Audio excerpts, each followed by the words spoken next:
तो आज बात करते हैं राजस्थान में पर्यावरण को लेकर उठाए गए एक बहुत बड़े कदम के बारे में।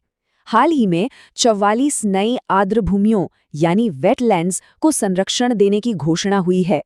लेकिन इसका असल में मतलब क्या है? चलिए इस बड़े फैसले के पीछे की पूरी कहानी को समझते हैं।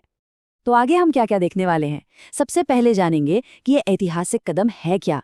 फिर समझेंगे कि इन वेटलैंड्स को पृथ्वी की किडनी क्यों कहते हैं। इसके बाद देखेंगे कि ये 44 नए संरक्षक कौन हैं और कहाँ हैं।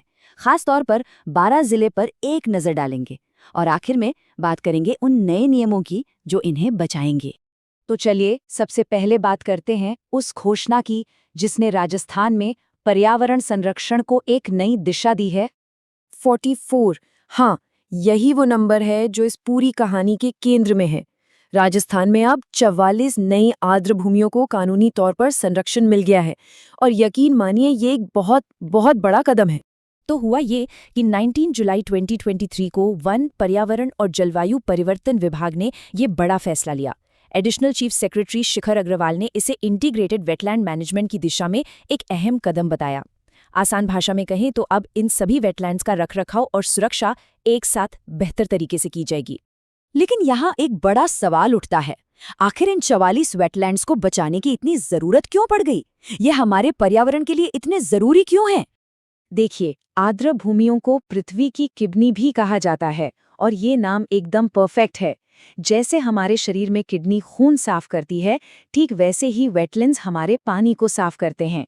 ये एक तरह के नेचुरल वाटर फिल्टर हैं जो प्रदूषण को सोखकर पानी को शुद्ध बनाते हैं। और काम सिर्फ पानी साफ करने तक ही सीमित नहीं है। ये बाढ़ को कंट्रोल करने से लेकर जमीन के नीचे पानी का लेवल बनाए रखने और न जाने कितने ही जीव जंतुओं को घर और खाना देने का काम भी करती हैं। एक तरह से ये हमारे पूरे इकोसिस्टम की रीढ़ की हड्डी है। अच्छा, तो अब ये देखते हैं कि ये जो सुरक्षा का नेटवर्क बना है, ये राजस्थान में फैला कहाँ-कहाँ है और किन जिलों को इसका सबसे ज्यादा फायदा मिलने वाला है। ये पहल किसी एक दो इलाकों तक सीमित नहीं है, बल्कि पूरे 19 जिलों में फैली हुई है। मतलब राजस्थान के अलग अलग कोनों में मौजूद ये 44 वेटलैंड्स अब सुरक्षित हैं। और इस पूरी मुहिम में 12 जिला सबसे आगे निकल कर आया है। यहाँ सबसे ज्यादा यानी 12 वेटलैंड्स को संरक्षित किया गया है। इसके बाद टोंक में 6 और चित्तौड़गढ़ में 4 वेटलैंड्स का नंबर आता है। इससे साफ पता चलता है कि संरक्षण के प्रयास कहाँ सबसे ज्यादा केंद्रित हैं।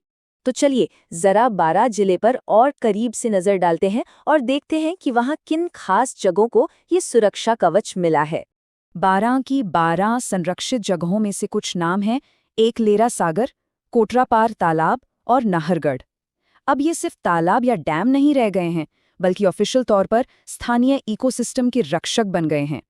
ठीक है, घोषणा हो गई, जगहें भी चुन ली गईं, पर असली सवाल तो ये है कि इन वेटलैंड्स को असल में बचाया कैसे जाएगा। मतलब वो कौन से नियम हैं जो इनकी सुरक्षा पक्की करेंगे। इस नोटिफिकेशन के तहत 2 बड़े और बिल्कुल साफ नियम बनाए गए हैं। पहला है अतिक्रमण पर पूरी तरह से रोक और दूसरा है उद्योगों पर पाबंदी। इसका मतलब सीधा सा है, अब इन वेटलैंड्स के आसपास कोई भी गैरकानूनी कब्जा या कंस्ट्रक्शन नहीं हो सकता। इससे इनका जो नेचुरल स्वरूप है वो बना रहेगा। और ये दूसरा नियम इन अनमोल जगहों को इंडस्ट्रियल पोल्यूशन और बढ़ते शहरीकरण के दबाव से बचाएगा, जो अक्सर इनके खत्म होने का सबसे बड़ा कारण बनता है। तो राजस्थान का ये कदम सिर्फ 44 वेटलैंड्स को बचाने का फैसला नहीं है, ये एक संकेत है कि राज्य अपने पर्यावरण के भविष्य को लेकर गंभीर हो रहा है। अब देखना ये होगा कि ये पहल जमीन पर कितनी सफल होती है।